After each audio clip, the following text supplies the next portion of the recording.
Hello, friends, and happy Wednesday to you. I hope that you are having an incredible week. Let me tell you, I'm just so happy to be here. I'm so happy because we are doing In the Loop. And of course, because I'm here with my buddy, Greg Nibbler. It's always a treat. It's like hanging out with your friends, but you happen to be here talking about trending business news and tech news. And of course, as you know, what makes the show so much fun is that we're going live. So not only do I get to talk to Greg, but I get to hang out with all of you. And as you know, we are here streaming on multiple social media platforms. But hello. Welcome to In the Loop with Winnie and Greg. I'm Winnie Sun, longtime financial pro, CNBC council member, Forbes contributor, and host also of Level Up, which can be found on NASDAQ and other platforms, just to name a few. But of course, you're not just here for me. You're here for a Twitter extraordinaire and my go-to for all things tech and just like awesome human, my co-host, Greg Nibbler. Greg, how you doing today? I am doing good. Thank you, Winnie. It is always so much fun to be here. And it's always great, seeing everybody join in. I already see the comments coming in, which, hi, Vicky, and everybody else who's joining here for the show. Love it. For those who don't know, my name is Greg Nibbler, longtime tech reporter, covering some cool stuff today. So we have some new things today we're going to be talking about, and also some concepts, some ideas that I think are pretty amazing. So those will be coming up later. But, as we go through, of course, drop in your comments. Let us know what you think. If you have questions, if you agree or disagree with any opinions about tech, it's all fun here. So we'll definitely see all those. We talk about that. But all that's coming up here in just a little bit. Winnie, I know you've got a bunch of things that you're talking about here too, as always, kicking the show off, letting us know what's going on in the world of finances. And I'm excited to hear what you have to say. Yeah, lots of stuff going on, Greg. But, before we jump in, I got to say a huge hello and welcome to CrossX Fighter on YouTube Live. Always grateful to see Joshua with us. Such a treat. And yes, big hello to Vicky. And by the way, Vicky shared a picture with me of her nephew, and he's such a cutie pie. So thank you, Vicky, for sharing that with me. And if you're joining us, I see a lot of you joining us from LinkedIn and Twitter and Facebook and YouTube. Don't be shy. Share your comments. We are all friends here. We love to kick it off with you. So let's talk about the market. And unfortunately, I say unfortunately because it wasn't the best of days, but that's okay because we're here together. So we're going to make up for it. But the Dow closed down, down 99.99 points. So let's just call it 100 points. NASDAQ down 91 as well. S&P down about 24, 25 points as well. Unfortunately, it seemed like things were getting a little bit better earlier this week, but has now starting to move into negative territory once again. Companies are continuing to report their third quarter earnings, which by and large, we've actually had some pretty positive data. But unfortunately, investors are looking for more. And of course, they're still continue to be concerned, not only of rising inflation, what the Fed's going to do, but of course, other concerns as we're going to the fall and winter as well. And of course, concerns, geopolitical risk coming out of Russia and the Ukraine. That certainly continue to give us pressure as well. But on a positive note, at least things are sort of, humming along here in the United States. And one thing that I'm not sure if hit your radar, I want to make sure that you saw this, is the IRS has just made an announcement. I know the IRS doesn't make a lot of announcements, but when they do, we try to pay attention. And Greg, I don't know if you saw this, but the IRS has now actually just released brand new income tax brackets for 2023.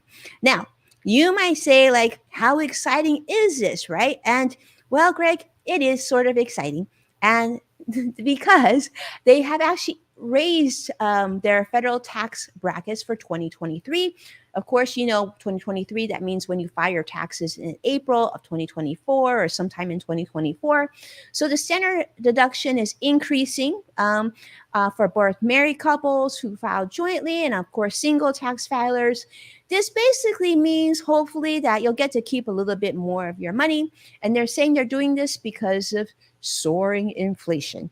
And so they're increasing the brackets. So therefore, hopefully, net, it means you get to keep a little bit more of your money. So thank you to the IRS for doing this. Greg, I'm sure it's somewhat good news for you, right? Yes, I'm all for that. You never know when you hear something it's coming out from the IRS. You're like, it's usually not the most exciting stuff, but this is good. This is actually a good thing.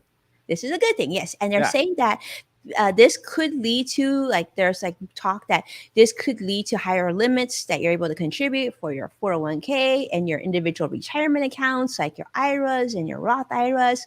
They're saying this might happen too. So, you know, I guess hopefully we get to keep more your money, our money, and whatever. I'm hoping, like, I don't know, Greg. Yesterday, I actually read a study that said that, you know, for Thanksgiving, the cost of turkey from last year to this year increased by more than 70%. Did you know that? Whoa. So I'm No, like, I you did know not hear what that. though? Maybe like, you know, maybe like the tax brackets could increase a little bit more than just 8% to keep up with inflation, because like some things cost way more. I was Seriously. fine to have turkey for Thanksgiving. Now I'm thinking I might go chicken. Yeah, I know. I was just at the grocery store today. Just the prices of everything are so up. Even like soap, like Even a dish soap. soap. I noticed it was like $5 for like just a regular dish soap. I'm like, it's Seriously? insane. Yeah, yeah, Oh man. yeah, just Yeah. nuts. Yeah. That's But crazy.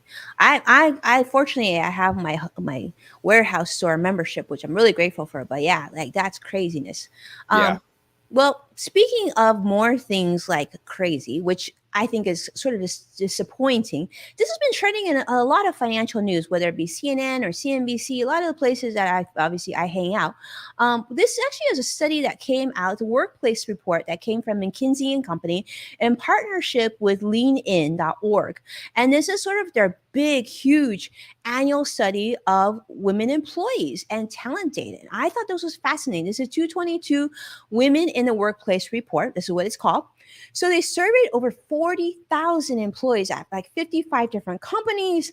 And they found, and they're saying this is representative of over like 12 million employees in US and Canada. This is like what people feel.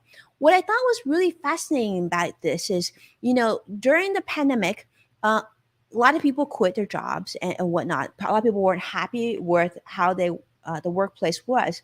But about 49% of the women that were surveyed, these are women leaders, said that flexibility is their top three consideration of whether or not they're going to, you know, join a company or if they're going to leave a company.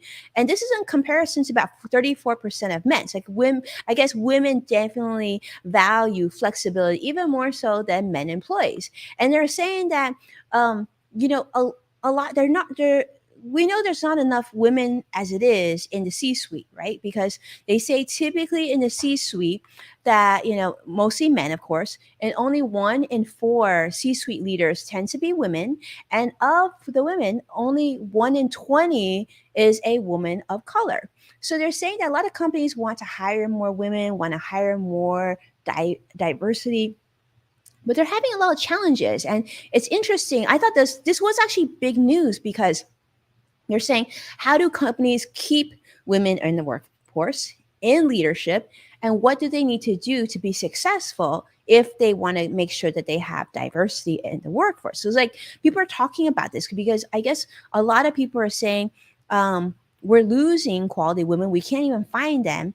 And they're saying that, what do we need to do? And they said 40% that were surveyed, women leaders, said that diversity, equity, inclusion efforts was something that they really valued, but they felt that it wasn't acknowledged in the performance reviews when they really wanted to embrace this. So I was a little surprised by this. I don't know, Greg, have you seen this in the news? Because it seems like it's splattered all over financial news. Um, but I, to me, it's a little oh, surprising.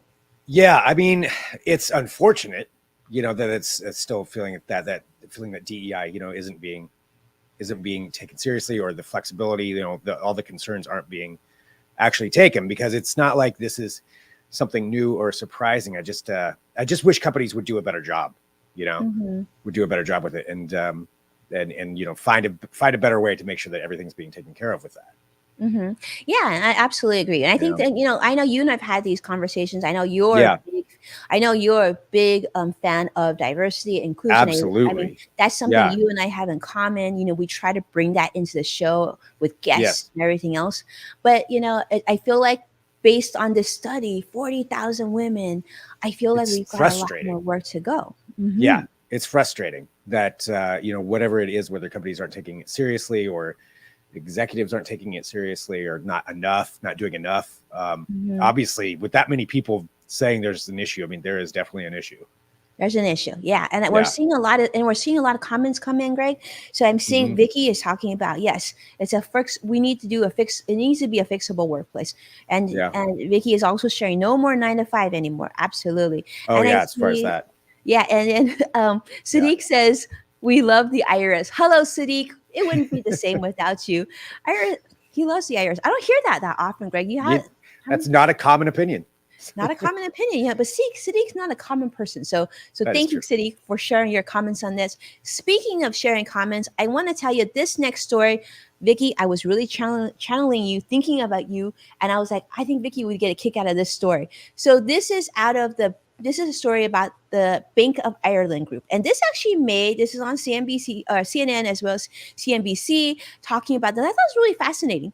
So they're saying that in the UK and other parts of the EU, as well as Ireland, they're saying that they're really going to embrace something called menopause leave. Now, this is something, to be honest with you, I haven't gone through menopause. I don't know what this would feel like or what it's going to be like. But I remember my mom going through this, and I remember she really complaining about it quite a bit. But I guess they're really making a push for this because this is what I found fascinating.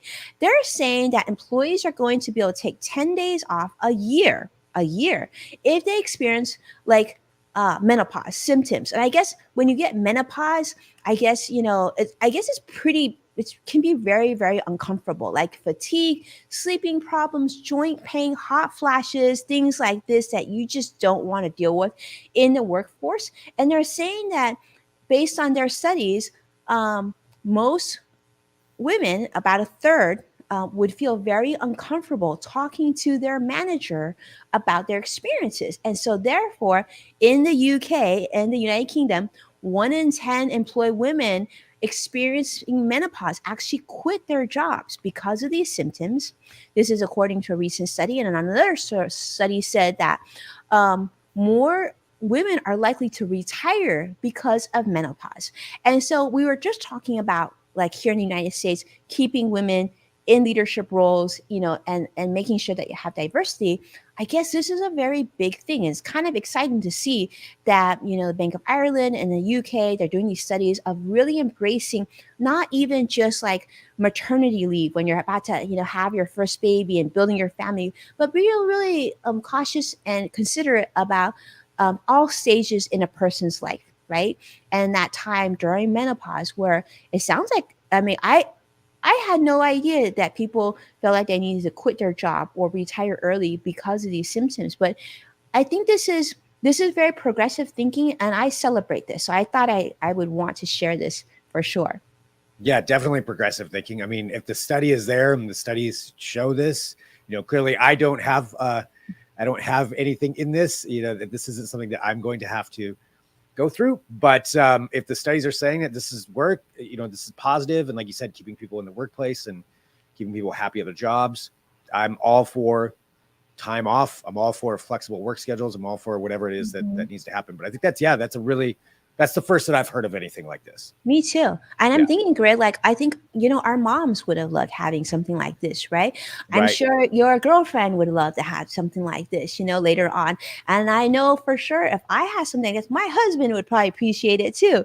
Um, but I love this because I feel like we're starting to be more thoughtful in what inclusivity means, right? About Yeah. people and the things that they're going through health wise and whatnot.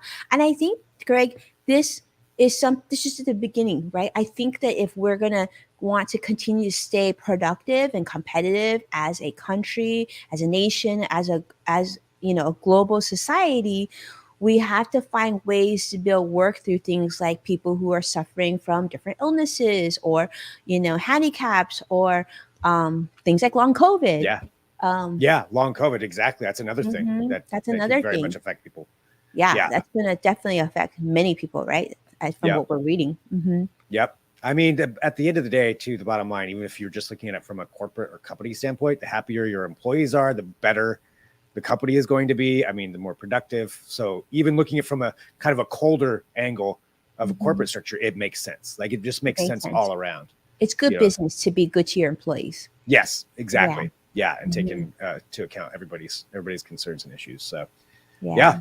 I love that. And then you and I know you and I've talked about it quite a bit of like that, happy workplace and how can we be kinder to one another.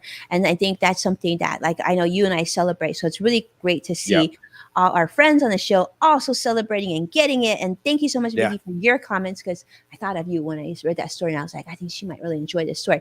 Now, this story, I think you're all going to enjoy. And Joshua, I think you're going to love this. Sadiq for sure. And Greg, I think you're going to love this one. So McDonald's, we talked about this a few weeks ago, in fact, on this show. I talked about how McDonald's is releasing their limited edition adult Happy Meal toys.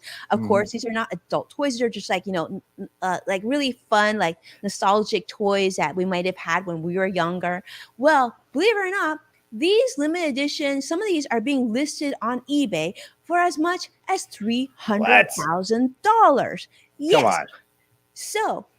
So this one is like, so these recently released adult Happy Meals, like if they haven't been opened, they're still in pristine, there's something called a cactus plant flea market box. Believe it or not, has already sold out at most McDonald's locations across the nation. And so the only way for collectors was it actually had to go on places like eBay or Craigslist or Facebook Marketplace. And so some of these sellers are selling them for crazy amounts of money. So I guess this is part of their Big Mac combo meal. And so, $300,000.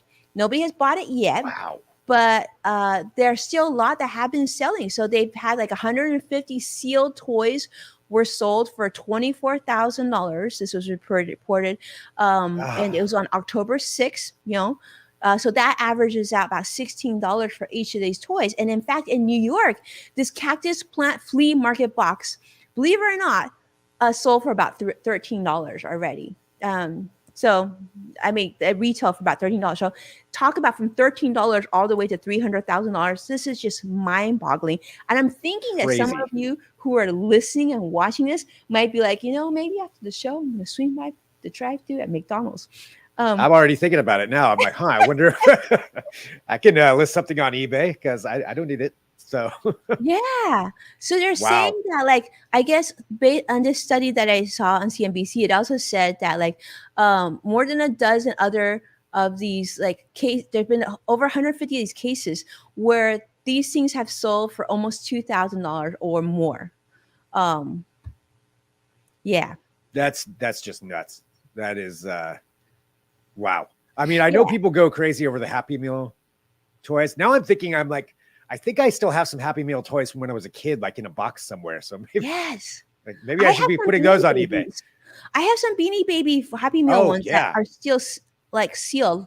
To be honest with you, I don't know, Greg. I feel like it's so much work to sell on eBay. To like, I just don't know. I have the time, and then you gotta, I know. I have that same thing. Like I'm going through a lot of old stuff right now that I'm like, I don't really need this anymore. But but for $300,000, I can definitely make sure I list. Yeah, you might want to do that, right, Greg? I may need to take a look and price out a few things.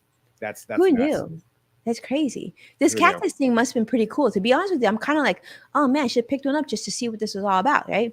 Right. But I don't eat much McDonald's. I mean, I think what I probably should do is just go through, pick up the thingy and donate the food to somebody, right? Right.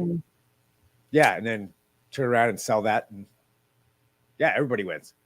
Everybody wins. Yeah, we'll have to check this out. We might have to it was news to me, but anyhow, that's what I've got this week, Greg. So I'm excited to hear what you had to share this week. That's great. All right, well, I've got a few things to talk about today, and one of them I know is a topic that you are a fan of, and that is Apple, because we talked about this on Twitter yesterday.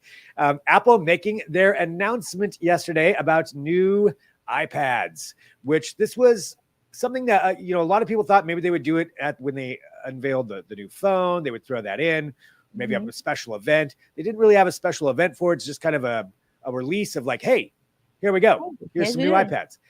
So a couple of things to go through with it too. So let me pull this up here and we'll go through some of the stats. So the first one is kind of the new entry-level iPad with all those different colors.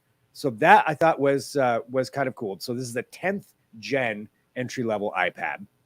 So the 10th version, and this is going to be coming out on October 26th. One of the big things to me is the addition of a USB-C port. Oh, And wow. yeah, so getting away from the lightning cable, getting away from all that, going to the USB-C. And I think, I mean, that's where most Apple products are going to be going. Good. A lot of that has to do with a ruling in the EU saying that products have to be universal for chargers. And Apple, has tried to resist that for a long time in a lot of ways. But this is now clearly a sign of where things are going. So USB-C, I think, is great. Like that's good. Universal connectivity. So it doesn't matter what charger you have. Like I could use my charger here from my Dell laptop and it would work for that. So, and it's so much more solid, right? Because a lightning cable, let's be honest with you, it's just not that reliable. And in fact, one of my iPads, my old, like I had a Pro iPad, and it stopped working because like it wouldn't charge anymore. It was because the port was no good. Mm-hmm. Yep, exactly. So now at least you could just switch it out with a different charger. A lot of places aren't giving you chargers anymore. But that's a whole different topic. But yeah, so that part is good. So USB-C charging. Cool. A couple other things for the 10th gen. So it still uses their A14 chip. So it's not, top of the line. This is the entry level. You do, let's see, we've got, doesn't have the smart connector. It has a new optional Magic Keyboard Folio accessory. So you have that going for it. What do you think, though, before I go on to the iPad Pro, what do you think about the color schemes? I love it. I saw hot pink and I thought, oh, like I love that. But for me, the iPad, I want to see productivity. I want to see what it can do and how quickly it can do it. Yeah, I mean, this isn't going to be the fastest. You can get, up to 64 gigs of storage on it. It's so cute. So the thing is, the price did go up. Or excuse me, it starts with 64. It goes up to 256 for 150 more. But the thing is, the price is getting an increase. So it's going to be $449 to start for entry level, which is kind of a lot for an entry level product. It is. So that's and that's where they're going with it. As far as the productivity, we'll have to get it out and get some testing on it. But that's where we're at. So I'm curious what people think or if you have any questions. But let us know. Yeah, let us know. That's what they're doing for the entry level things. So the biggest new thing is the M2 chip. So that's going on to the iPad Pro. So let's talk about that. The iPad Pro. Vicky likes the colors though, to answer your question. I like the colors too. Yeah, I think that's. I love the yellow and the pink. Yeah, I like those new colors. Those are good ones. So going on to the iPad Pro. So that's the update. So we got the update. That's what we really want to hear about, Greg, with the iPad Pro. Yeah, this is the big one. So last year we had the one come out with the M1 chip, which is Apple's own chip. So that's what they've been working on. This now has the M2 chip. So the M2 chip is a really good fast processor, and that's I think what you would definitely expect coming from the Pro side of things. So it's got that. You can get 5G support, which most new products are coming out with that, are going to have 5G support. Taking a look there, supercharged by the M2 chip. And again, that's the fancy new chip. You've got a hovering Pencil 2. So your pencil. So if you use the Pencil 2, or if you use a stylus of any kind, Apple's the Pencil 2, it'll activate and even when you're just hovering over it, so you don't even need to touch the screen. Wow. So that's, a little bit of addition on there. The screen itself, really nice. As always, it's a pretty good picture on there that you're going to get. Let's talk about, the storage. So the 11-inch model starts off with 128 gigs, and that's $800 for the entry, for the start of the iPad Pro. So $800 on that. And the 12.9, that's the starting price for 128 gigs with the 11-inch. The 12.9-inch starts at $1,099. Wow. $1,000. Yeah. That's getting kind of expensive for me personally for a tablet, an iPad like this. I don't know if I would utilize it enough to make it worth that price to me, but I'm sure there's a lot of people who would, especially when it comes to creators or people who are, out in the field doing things or want something that's kind of utilitarian. Then I get it. For me, that's a bit much, but you can even get a tier up to, 2 terabytes. I didn't look and see what the price was on that. 2 terabytes is a lot. I want to hear how much the 2 terabytes is at. Maybe we can take a look here. We'll see if we can get the pricing on that. While you do that, I'll Google. Yeah. Okay. I'll you can probably find it there pretty quick. So again, a really nice, one of the other big things too, when it comes to the iPads and iPad Pros and everything, Apple, is the interconnectivity with all the other devices once you're in the ecosystem, because you can take advantage of all of the latest stuff, all the latest operating softwares that let you, drag and drop between machines. You can go from your MacBook Pro to your iPad to your iPhone.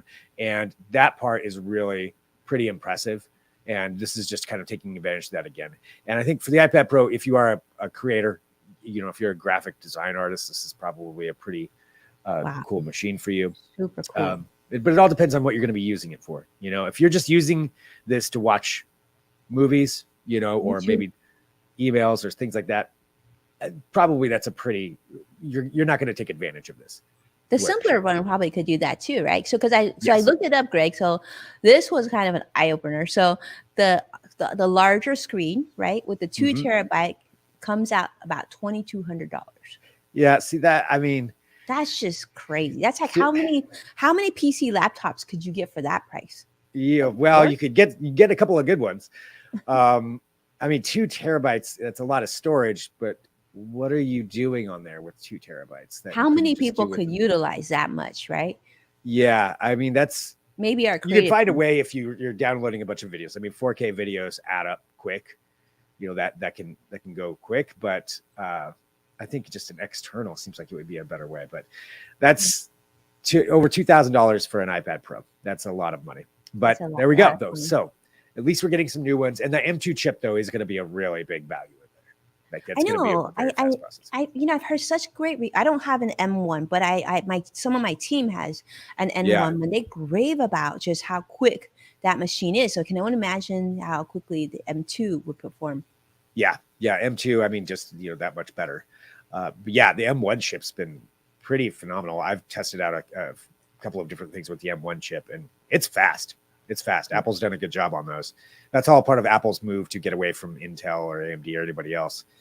But the M1, M2 chip you would get in the iPad Pro, that's pretty good. So if you're really into your iPad Pro, you want the best of the best, that's the one you're going to want to go for. So another thing announced is the new Apple TV, which, people who use the Apple TV are very into it. I know. I am not an Apple TV user, shocker, but there is a new one, the new Apple TV 4K.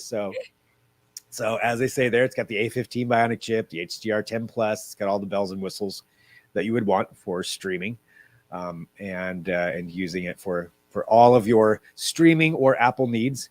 That's new right there. So I don't have a lot to say on this other than it seems nice if you're into it. I have one, so I can add to this. Please let me know your thoughts. So I had one because I do have one, and the reason I got it was because I do Apple Fitness, and in order to do Apple Fitness before, you used to have it. I think they've gone away where you can get away without having one now. But I will say the thing that drove me completely bonkers and why I don't care to use it very much at all, and I use my simpler, less expensive things like the Roku, is because that remote is not fun to use.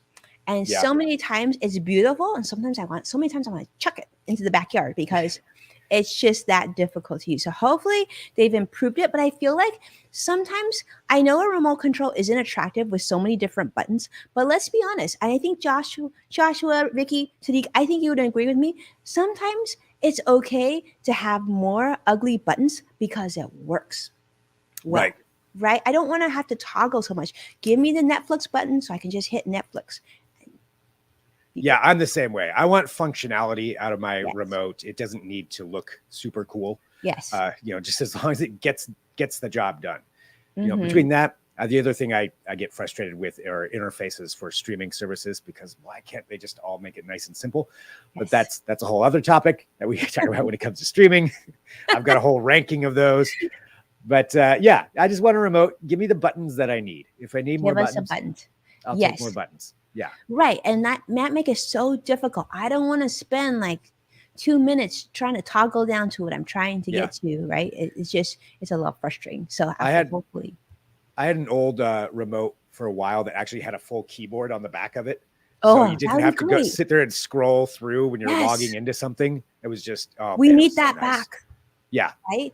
Don't Bring you that miss back. that? Sometimes you miss having a keyboard for your like TV, right? Because especially when you're searching for a show, it just seems like, Just, yeah. yeah. Yeah. I agree. I'm with you on that. I want that option back. Or just let us use our phones for all our TVs. Maybe that will be the solution, right? Because I know there's some you can, but it's kind of a workaround. But it's Yeah. just, I think, Greg, I'm gonna make a prediction. I feel like that's the next trend. I think eventually TVs are gonna be sold without remotes because we're just gonna use our phones for it. That's a probably good prediction there. Actually, that's a pretty safe prediction. I mean, I've used it for like Fire TVs. It's kind of clunky. It ends up being a lot easier just using the remote, as in my experience anyway. But yeah, I think so. I think they're going to try to make us do all voice, but I don't want to do that either. Yeah, but then sometimes they compete, right? Alexa and the TV, they, sometimes you forget their name and they get upset. Okay. Yeah, I know. Well, in theory, that should be eventually going away too, to where you can use whatever one you want. Although I guess with televisions, maybe not so much. They might still be able to control that somewhat, but with the new stuff coming out for smart home connectivity, maybe they'll make it easier. But we'll find out. We'll have to see on that part. So anyway, there we go. That's the things from Apple. So not a huge announcement day, but still pretty big there for iPads. So if you're looking to get an iPad, hopefully you waited until this came out, and then you can make your decision whether you want the highest M1 or maybe you'll find one of the other ones for a little bit lower in price. We'll have to see how that all works out. But those are, I believe, shipping October 26th. I believe was the ship date for those, but you can double check. We're just going to the Apple Store. So we have that. Now, there's a couple other things, just two other things I wanted to bring up, and these have to do with some concepts that we've got to see. And one of them is going back to our phones and talking about, foldable phones are definitely out there now, whether you use them or not. Mm-hmm. There are a number of different foldable phones, but this is talking about the rollable phone. So the rollable phone, screen. Like a cigarette? I suppose so, in a way. Yeah. Not quite as rollable as that, but like that. And this is from a demonstration from Lenovo's Tech Worlds. This is a convention that's going on, and they're talking about Motorola and their rollable phone and some different foldable devices that are actually out there.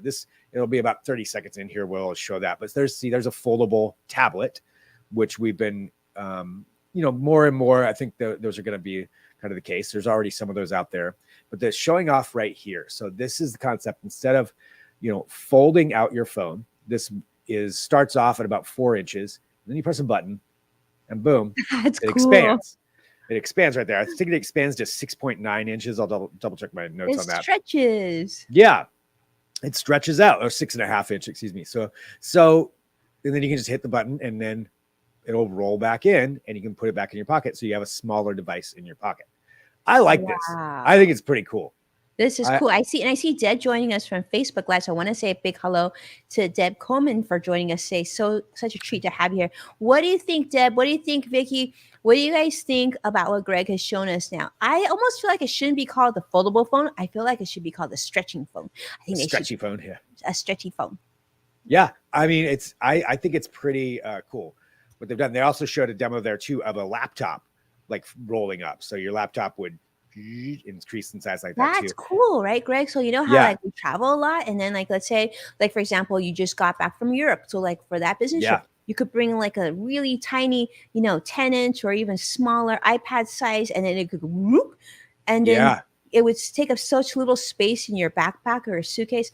I love that. That's something that I would totally consider separating myself from money to buy just because of the convenience of having something to be so small. Yeah. And I mean, be able to use it for so many different things. And having it nice and small, sit there and have it roll up while you're on the plane or whatever you're on. This is the kind of tech too that we've seen demos of this in the past. Like LG was showing off one before they stopped making phones. They had a really cool one, and then they had shut down right before it ever came out.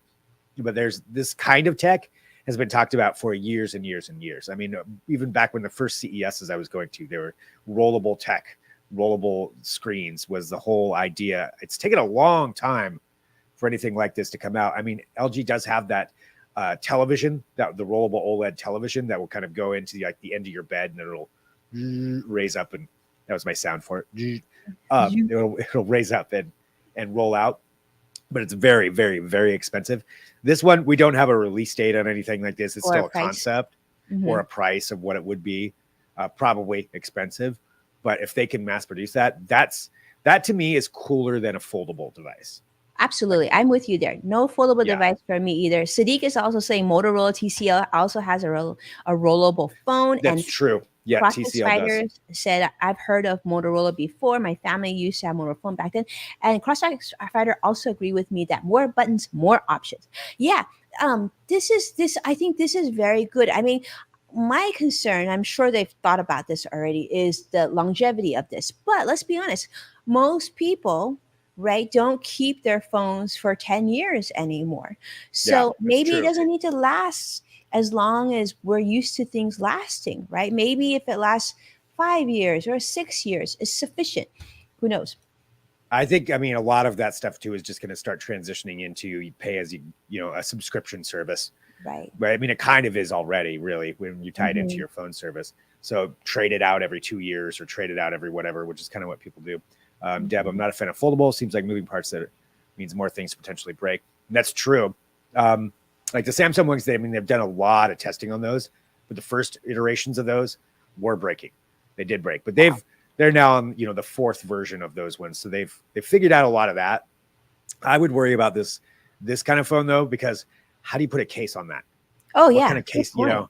That would be a big issue for me, because I I mean, break my phones a lot. So got I know. tracked already on that one. But yeah, that's thanks to the dog. But yeah, so it's good solid case would be necessary on A that. good That would have to solid case stretch for to sure, and one that actually, like, you know, stretch that's out. another thing. I don't know about you, Greg, but so this is my new case. I got to show you. I really love my new case.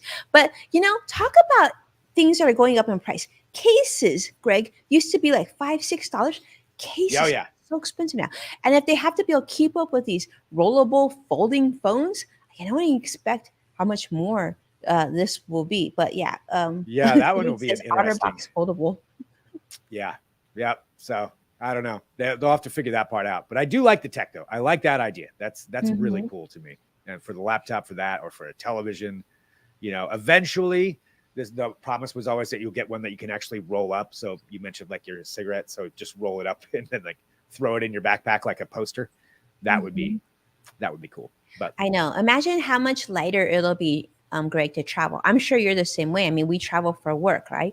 And a yep. lot of times we need to make content on the go. So you've Yep. got your laptop, and then you've got your camera, and then you've got the lens, and you've got all the chargers, and you've got All the like all these, chargers. Yeah. right? The Batteries. chargers and the batteries. It's like all of a sudden, like your camera might be this big, but by the time you bring everything you need, we're talking like, like a 50-pound suitcase right there.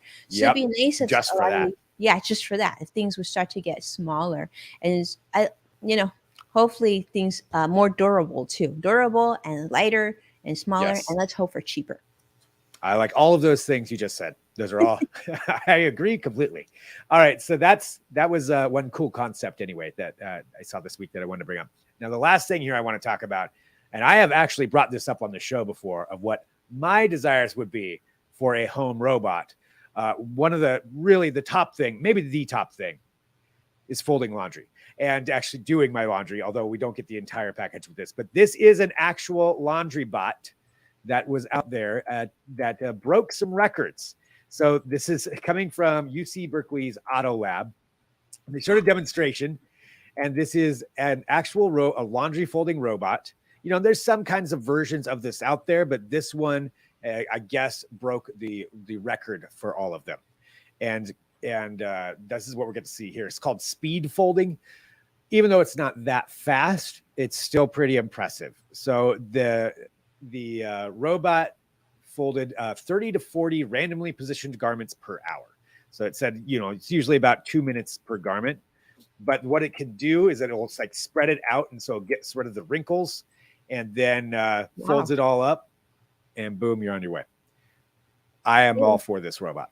Hey, this folds faster than my kids. So, I mean, imagine, I'm just thinking, I don't know if the last time you went into Costco was, how many like piles and piles of folded clothes a Costco has at their warehouse. Right. Imagine they had one of these things. You just throw a shirt over and boop, boop, boop. I mean, Yeah. and they don't complain. They don't take lunch breaks. Right. Just throw it at the robot. The robot will fold it. This be pretty cool. Now, like, I feel like it's smart enough to fold clothes. It should be smart enough to do dishes. I would take dishes over laundry, but I know Greg. I mean, yeah, if it can put the dishes back away after yes. it's done, yeah, then I like that idea too. That's another good one. There are some dishwashing robots out there that do that. There's concepts for everything that are out there, but I like that this one, is breaking some records for how fast it can fold, and hopefully we'll get to see some more. But he's asking, does it iron too? I don't know. I don't know if I would trust a robot with a really hot iron in its hands, or I wouldn't want to go near it. But I mean, why not? Because they build Teslas. I suppose so too. I feel like they should build iron clothes. Yeah. You folding what? You don't mean you just throw it in the basket, wear it, and put it in another basket? Yeah, that's yes. So that's why I am all a fan of this robot too. So this is a good robot. But yeah, we'll see where it goes. This thing's not out for sale or anything like that yet, but just showing off the concepts. We're getting closer. It's cool. Closer. And I love how the footprint is so small too, right? Greg, this is a lot smaller than we've seen robots. And it was really neat because, a lot of times people are like, especially Elon was trying to make a robot look like a human. But in this case, you don't need a full-on human-looking robot. You just need the upper body because you just need the folding part. Yeah, I don't need to be making eye contact with the robot while it's doing that. It can just fold my socks. Just fold it up. Put it away. Thank you. But there we go. So just showing off one robot, on our way to the hopefully, future robot butler that we're all going to have.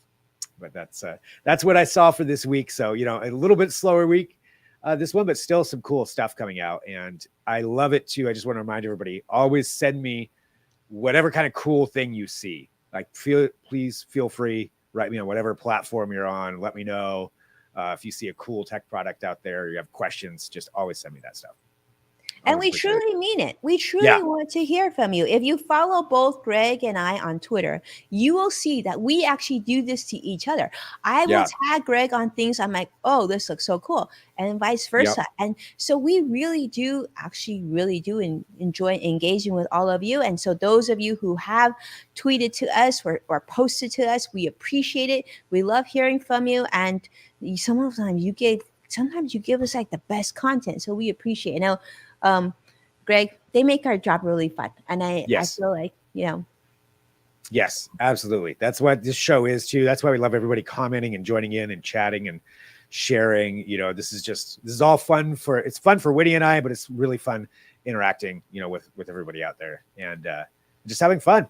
Just having fun. And if you don't mind, consider following each other because we want you also to benefit and to get to know each other. And let me just going to do a plug right here because Deb Coleman, this is her first time joining us on the show. So I want to do a plug. I'm going to tell you, she is one of my friends on Twitter. She is literally the sweetest, most wonderful human being too. So if you don't follow her already, I definitely encourage you to do so. She's good people. And I've been very, very grateful to have met her. And of course,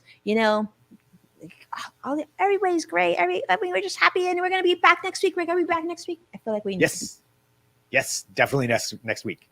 Yep, I already have a couple of ideas of some things that we should cover next week. So, so I think that's it for this week, though. But please, reach out. Like when he said, follow each other, follow us, talk anytime. We're always around, and appreciate all of you. And I think, we'll talk to you next week.